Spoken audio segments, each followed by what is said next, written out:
What if every choice you make is just a desperate run from a hidden pain you don't even fully understand? Freud said we're all caught in this endless cycle, chasing pleasure like it's the only escape from suffering. But here's the twist. The very pleasure you seek might be a mask, hiding deeper wounds you refuse to face. That craving, that endless hunger, it's not just about feeling good. It's about avoiding a shadow inside you, one so powerful it shapes your every thought, your every desire, even your sense of self. The question is, what happens when the pain catches up? When the illusion shatters, and you're forced to confront what you've been running from all along. The hidden pain behind pleasure. Have you ever stopped to wonder why pleasure feels so urgent? Why you might find yourself reaching for something, anything, that promises a quick hit of happiness, relief, or escape? Freud believed this wasn't just random behavior. He saw it as a desperate attempt to run away from something far darker, an underlying, often unconscious pain. This pain doesn't just hurt. It shapes your reality and pushes you toward pleasure like a moth drawn to a flame. Think about it. Your brain is wired to avoid pain and seek pleasure. That sounds simple, right? But what if the pleasure you seek isn't really about enjoyment at all? What if it's a shield, a distraction designed to keep you from facing something deeper inside? Freud called this the pleasure principle. A force so powerful it drives your actions, but also traps you in a loop where you never truly heal. When you chase pleasure to escape pain, you're not really solving anything. You're only postponing the moment when the pain demands attention again. It's like trying to cover a deep wound with a bandage that can never stick long enough. And the scar beneath that bandage? It silently controls your decisions, your desires, and even your sense of self-worth. Let's say you binge-watch shows, scroll endlessly on social media, or dive into junk food every time stress hits. These are not just habits. They are escape routes. They temporarily numb pain but also feed a cycle where your brain craves more and more, just to avoid that gnawing emptiness.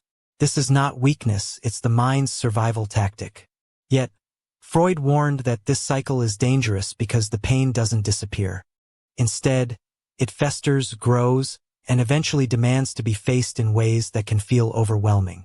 Are you starting to see how your pursuit of pleasure might actually be a desperate cry for relief from an invisible burden?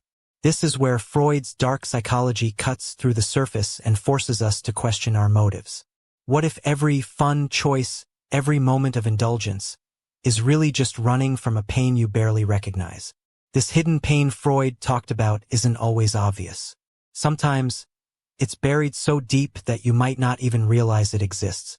It could be a fear of rejection, feelings of loneliness, or even shame you never fully confronted. The trouble is, these wounds don't just vanish on their own. They echo through your mind, influencing how you see the world and how you try to find relief. Freud's famous theory about the unconscious mind helps explain this. Much of what drives us happens below the surface, beyond our conscious awareness. That means you might be reaching for pleasure without even realizing it's to escape a darker feeling lurking beneath. This explains why some pleasures feel addictive. They're a band-aid for something raw and uncomfortable inside. Take the example of someone who compulsively drinks alcohol or smokes cigarettes. On the surface, it might seem like a choice for relaxation or enjoyment. But often, these habits mask a deeper struggle, perhaps unresolved trauma or an unspoken loneliness.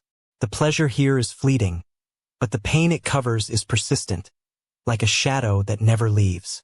Even more common behaviors, like constantly checking your phone or endlessly scrolling social media, can fall into this pattern.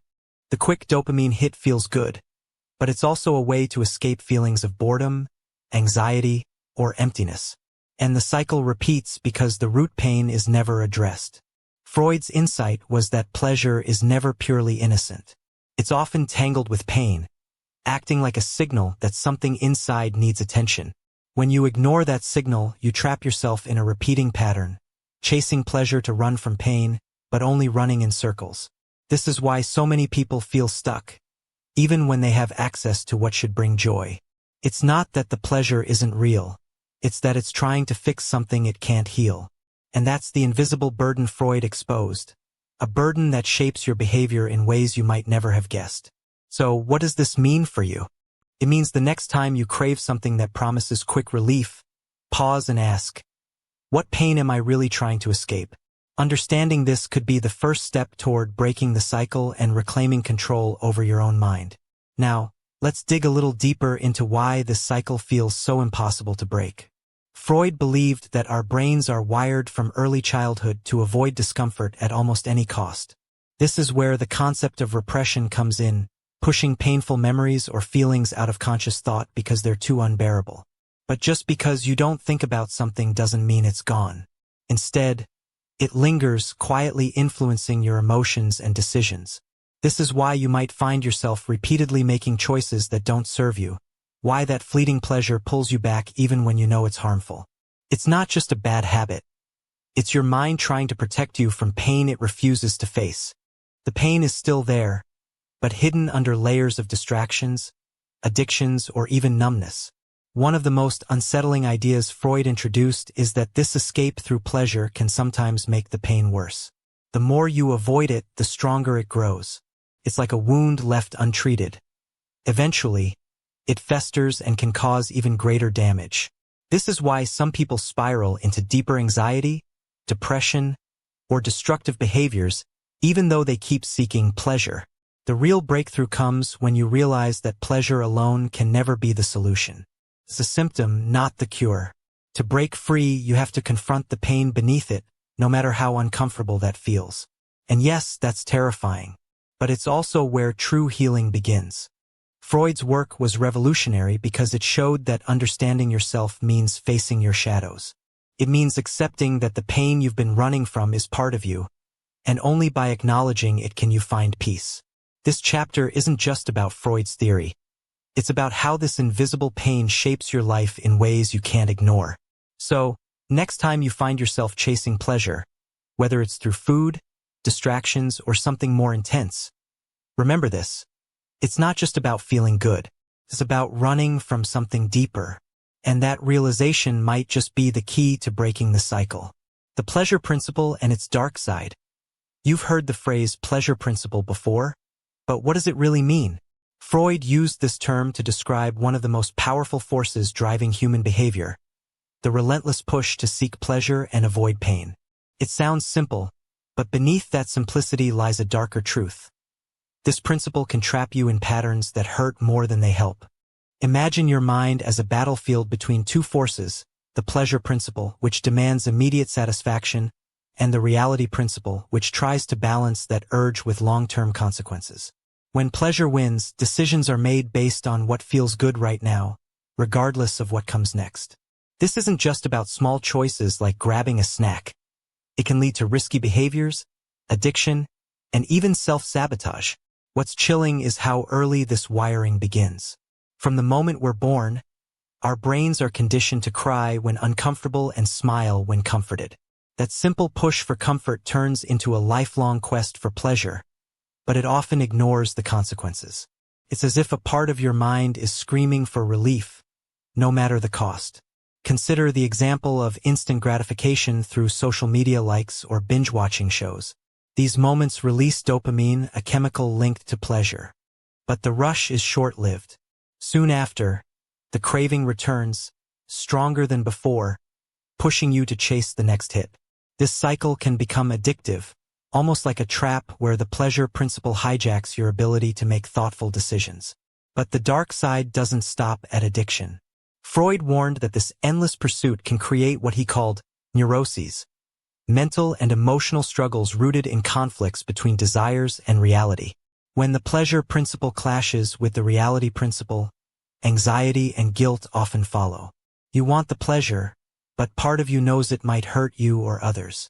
That inner conflict is a silent war waged every day inside your mind. Think about the last time you made a choice that gave you immediate joy but left you feeling regret afterward. That tension, that's the pleasure principle and the reality principle battling for control.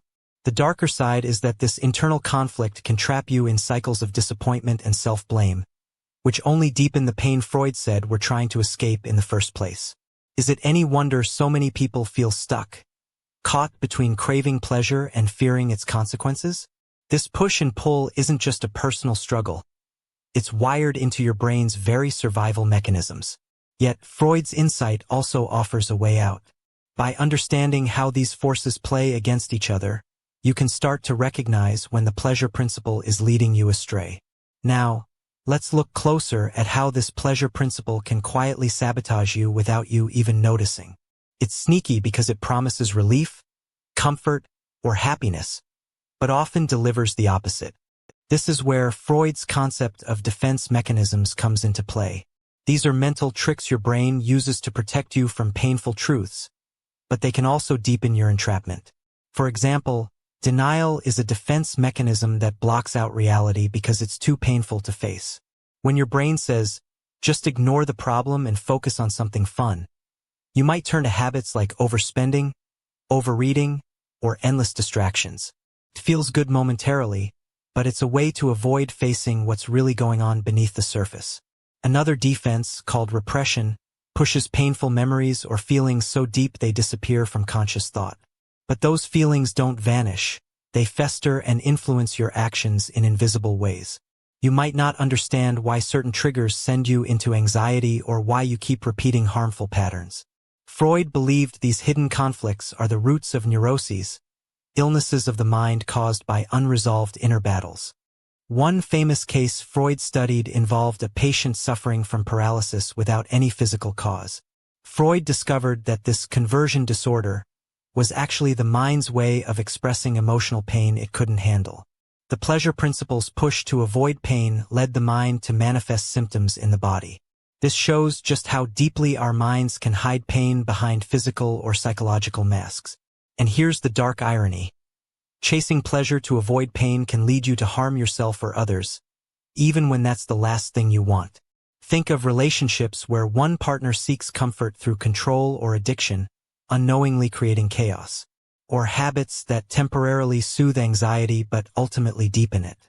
The pleasure principle creates a shadow side where the very behaviors meant to protect you become sources of suffering. This explains why breaking bad habits or addictions feels almost impossible. It's not just about willpower. It's about confronting the hidden pain the pleasure principle is desperately trying to hide. Freud's work pushes us to ask a difficult question. Are you truly in control of your desires? Or are those desires controlling you? The more you understand this, the more you can start to see your behaviors not as flaws, but as signals pointing toward deeper wounds that need healing. What's haunting about the pleasure principle is how it disguises pain as pleasure so convincingly that you don't always realize you're trapped. It whispers promises of relief, but often delivers only fleeting highs followed by deeper lows. This push and pull creates a roller coaster of emotions. Joy, guilt, hope, despair, all tangled together. Freud showed that this is more than just personal struggle. It's a fundamental part of how the human mind operates. The pleasure principle can hijack your sense of reality, convincing you that short-term relief is worth the long-term cost. But those costs aren't always obvious. They might show up as chronic anxiety, fractured relationships, or a persistent feeling of emptiness you can't shake. Let's consider addiction, one of the clearest examples of this dark side. When someone is addicted, their brain's pleasure circuits are rewired. The drive for immediate pleasure becomes overpowering, drowning out rational thinking. Even when addiction brings pain and loss, the person can't break free because the pleasure principle is demanding that urgent relief. But Freud's insight wasn't just about despair. It was also about awareness, about recognizing these patterns so you can begin to undo them. Understanding the pleasure principle's dark side helps you spot when your mind is being pulled into self-destructive loops. It opens the door to choice instead of compulsion. This is the paradox Freud uncovered. The same force that pushes you toward happiness can also trap you in misery. Pleasure isn't just a feel-good goal. It's a survival strategy that sometimes backfires in the cruelest ways. By recognizing this, you gain power. Power to pause when craving hits, power to question your impulses, and power to face the pain you've been avoiding. It's not easy. It might be the hardest thing you ever do. But it's also the path to real freedom. Freedom from the invisible chains of chasing pleasure to escape pain. When pleasure fails, the rise of anxiety. Have you ever noticed how the things you once found pleasurable can suddenly stop working? That favorite distraction, the comfort food, the social media scroll, they no longer soothe you the way they used to. Freud's theories give us a chilling explanation. When pleasure fails, the pain it was hiding floods back with a vengeance, often in the form of anxiety. Anxiety is more than just feeling nervous. It's the mind's alarm system screaming that something inside is unresolved, something you've been running from. It's a creeping sense of dread that grows when the escape routes you built start to crumble. The pleasure principle that once kept pain at bay now feels like a lie, and you're left facing a deeper, more unsettling reality. Why does this happen? Because pleasure is temporary, can mask pain only for so long. The moment that mask slips, the full weight of what you avoided comes crashing down. Freud saw anxiety as the signal that your mind's defenses are weakening, that repression and denial can no longer keep the shadows hidden. Take, for example, someone addicted to constant stimulation, parties, thrills, or endless digital noise. At first, these experiences flood the brain with dopamine, temporarily silencing inner pain. But over time, the brain's reward system becomes desensitized. The same pleasures don't hit as hard, and the pain underneath feels even sharper. Anxiety creeps in, often without clear cause, leaving the person confused and desperate. This cycle creates a dangerous paradox. The more you chase pleasure to avoid pain, the more your brain adjusts, demanding greater intensity for the same relief. When that relief doesn't come, anxiety grows, sometimes spilling into panic attacks, insomnia, or even depression. Freud's work reveals that anxiety isn't a random mental glitch. It's a signpost pointing to buried pain demanding attention. It's your mind's way of saying, you can't run forever. Let's dive into why this anxiety feels so confusing and overwhelming. Freud explained it through the idea of neurotic anxiety, an emotional warning that something inside is out of balance, but the mind struggles to identify exactly what. It's like a smoke alarm going off without a visible fire. You feel tense, restless, or even panicked, but the cause feels elusive or irrational. This happens because the pain you've been avoiding through pleasure-seeking is still there, buried deep in your unconscious mind. When the temporary relief wears off, your unconscious starts pushing that pain into your awareness as anxiety. It's your mind's desperate attempt to force you to pay attention. One case study Freud analyzed involved a man paralyzed in his legs, but with no physical injury. The paralysis was linked to unresolved emotional trauma. The man's mind converted emotional pain into a physical symptom. This shows how powerful and complicated the connection between hidden pain and anxiety can be. Modern psychology supports Freud's ideas, showing that anxiety often arises when people suppress painful memories or feelings rather than facing them. Avoidance might feel like protection, but it only delays the inevitable. The pain resurfaces as anxiety, sometimes with no obvious trigger, making it feel even more terrifying. Have you ever felt a sudden wave of anxiety without understanding why? This might be your mind's way of signaling hidden pain or conflict you haven't addressed. It's uncomfortable, but it's also an invitation to look deeper. The rise of anxiety when pleasure fails is a dark but important reality Freud uncovered. It's a psychological red flag telling you that running from pain won't work forever. The only way out is to stop chasing pleasure as a bandage and start facing the pain directly. What makes this cycle so tricky is that anxiety often pushes people right back toward the very things that fail to help in the long run. When anxiety rises, the urge to escape becomes urgent. You might find yourself reaching for the same quick fixes: comfort food, alcohol, distractions, or approval from others, trying to soothe the discomfort. But this only deepens the trap. Freud's theory explains why this loop feels almost impossible to break. The more you try to numb anxiety with pleasure, the more your brain adapts, craving even stronger doses. The original relief becomes a distant memory, replaced by an ever-growing sense of unrest. This can lead to a spiral where anxiety becomes chronic, and pleasure no longer works as a shield. Instead of feeling relief, you're left with exhaustion, emptiness, and sometimes even despair. It's a harsh irony that the same mechanism meant to protect you from pain ends up feeding a deeper suffering. But there is a way out, and Freud believed it starts with awareness. When you recognize that anxiety is not your enemy but a messenger, you can begin to listen instead of escape. This means accepting uncomfortable feelings instead of running from them. It means allowing yourself to face pain instead of masking it. Therapies inspired by Freud, like psychoanalysis, aim to bring these hidden conflicts into conscious awareness, helping people untangle their anxiety and break the cycle. It's a difficult path, but it's where true healing begins. So, the next time anxiety rises, try to see it not as a threat but as a signal, an invitation to explore what you've been avoiding. That discomfort could be the key to breaking free from the endless chase of pleasure and pain. The subconscious puppeteer. What if the choices you think you're making freely aren't really yours? Freud's work reveals a startling truth. Much of what drives your behavior is hidden deep in your subconscious mind, pulling strings without your conscious awareness.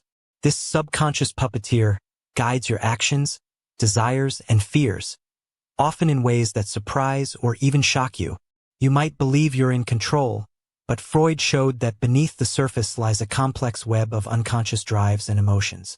These hidden forces influence your decisions, sometimes pushing you toward pleasure, other times trapping you in pain, all without you realizing it. This isn't about being powerless. It's about understanding how your mind really works. Think about those moments when you act on impulse or feel drawn to something without knowing why. That's the subconscious at work, shaping your responses based on deep-seated patterns formed early in life. Freud described how early experiences, especially from childhood, embed themselves in the unconscious, influencing adult behavior long after you think you've moved on. For example, if you grew up in an environment where love felt conditional, your subconscious might drive you to seek constant validation through pleasure, whether it's approval from others, material success, or addictive habits. These behaviors serve as unconscious attempts to fill a pain you never fully confronted. Freud's famous iceberg analogy captures this perfectly. What you see, your conscious thoughts, is just the tip. Below the surface lies a vast and powerful unconscious, filled with memories, fears, and desires you don't directly access, but that govern much of your behavior. This hidden mind often works in mysterious ways. Sometimes it protects you by keeping painful truths out of conscious awareness, but other times it sabotages you by repeating unhealthy patterns. Understanding this is key to seeing why breaking free from destructive habits is so difficult. The subconscious mind isn't just a passive storage space for memories. It actively shapes your feelings and decisions. Freud believed it houses conflicting desires and fears that battle beneath your awareness, influencing your actions without a single conscious thought. This means that your free will might be more of an illusion than you'd like to admit. Take the example of someone repeatedly sabotaging their relationships. On the surface, they might claim they want love and connection, but deep down, the subconscious might be protecting them from vulnerability by pushing them away. This inner conflict plays out silently but powerfully, guiding behavior that feels self-destructive or confusing. Freud's theory also explains why some people develop what he called defense mechanisms. These are mental strategies that keep disturbing thoughts and feelings hidden from consciousness. For instance, repression buries traumatic memories, while projection might make you see your own unwanted feelings in others. These unconscious defenses protect you but also distort reality. Because the subconscious operates beneath your awareness, it's often hard to recognize these influences on your own. That's why Freud's psychoanalysis used techniques like free association and dream analysis to bring unconscious thoughts into the light. The goal was to help people understand these hidden drives, reducing their power over behavior. Modern psychology supports Freud's view that unconscious processes govern much of human behavior. Studies show that decisions are often made milliseconds before you become aware of them. This means your subconscious is preparing your actions long before your conscious mind catches up. What's most unsettling is that this puppeteer can make you chase pleasure not just to feel good, but to soothe unseen wounds or fears hidden deep inside. You might think you're choosing pleasure freely, but often you're responding to emotional scripts written long ago. Understanding this gives you a powerful tool: awareness. By recognizing the subconscious forces at play, you can start to question why you do what you do and, eventually, reclaim control. The subconscious puppeteer isn't always cruel or deceptive. Sometimes, it acts as your mind's guardian, protecting you from overwhelming pain by hiding it away. But this protection comes at a cost. When important feelings are locked deep inside, they influence your life in subtle, confusing ways, causing you to repeat the same mistakes or feel stuck in painful patterns. Take the case of a person who feels inexplicably angry or anxious but can't figure out why. Often, these emotions are signals from the subconscious, trying to bring attention to wounds or conflicts you've buried. Until these issues are brought to light and faced honestly, the puppeteer keeps pulling your strings, shaping your life without your permission. Freud believed the path to freedom was bringing these unconscious forces into conscious awareness. It's not about blaming yourself for what's hidden in your mind, but about understanding that these hidden drives have a story. They were formed in response to pain and survival needs in your past. When you begin to recognize the subconscious puppeteer at work, you gain a new kind of power. You can start to notice when a habit or impulse isn't really yours but a response to old wounds. This awareness is the first step to rewriting those scripts and choosing different paths. It's not easy to face the darkness within. Sometimes the subconscious keeps secrets for a reason. But Freud showed that real healing comes from courage, honesty, and patience with yourself. By stepping into the light of awareness, you weaken the puppeteer's hold and open the door to true freedom.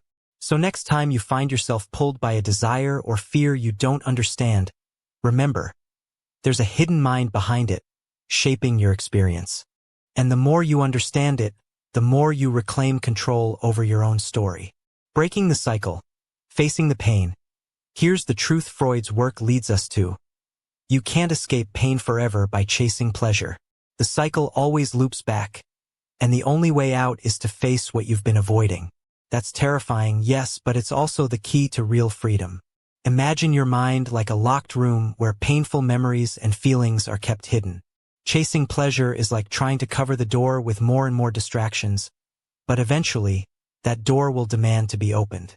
Freud's theory suggests that true healing begins when you unlock that door and let the pain out into the light. Facing pain doesn't mean drowning in it. It means acknowledging it honestly without judgment and learning to sit with discomfort. This is the opposite of running away. It's a skill, and like any skill, it takes practice. But it's one that can break the endless chase between pain and pleasure. Many therapies today build on Freud's ideas. Techniques like mindfulness help you become aware of your feelings without reacting impulsively. Cognitive behavioral therapy teaches you to spot harmful thought patterns and change them. Psychoanalysis encourages deep exploration of your unconscious to understand hidden conflicts. All these methods share one core truth. Facing your inner pain weakens its power over you. When you stop running, the pain loses its grip. You begin to see yourself more clearly, not as a victim of cravings or fears, but as someone capable of choice.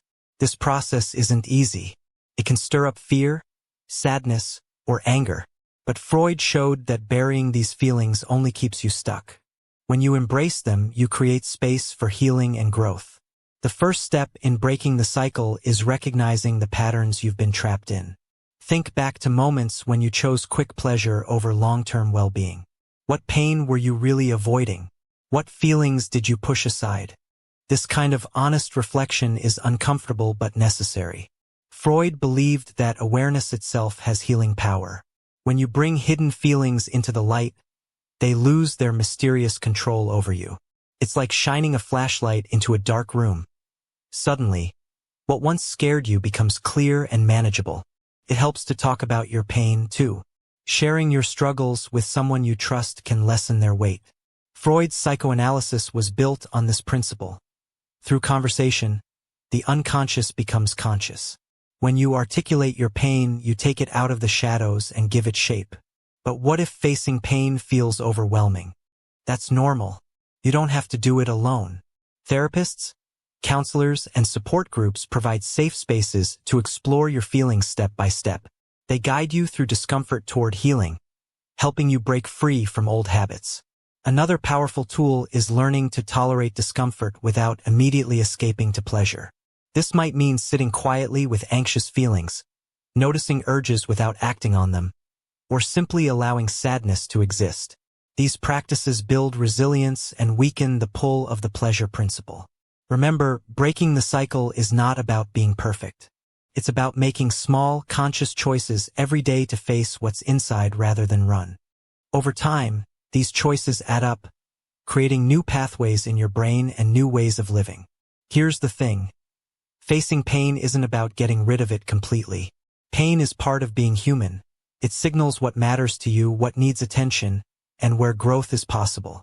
Freud understood that the goal isn't a life without pain, but a life where pain doesn't control you. When you stop running and start facing your pain, something shifts inside. You become less reactive to fleeting pleasures and less controlled by unconscious fears. You begin to choose actions based on understanding, not escape. This is freedom, the freedom to live with your whole self, shadows and all. One of the most powerful examples comes from therapy success stories. People who once felt trapped in addiction, anxiety, or destructive patterns found peace by confronting their pain instead of avoiding it. It wasn't easy, and it didn't happen overnight. But by stepping into their discomfort, they rewired their brains, broke old cycles, and built healthier lives. Freud's insight gives us hope. It shows that the pleasure-pain cycle isn't a prison. It's a challenge that, when faced with courage and honesty, can lead to growth, healing, and real happiness. So the next time you find yourself chasing pleasure to escape pain, remember, the real escape is facing that pain head-on. It might be scary, but it's also the key to unlocking a life that isn't controlled by invisible chains. And that's a truth worth holding on to.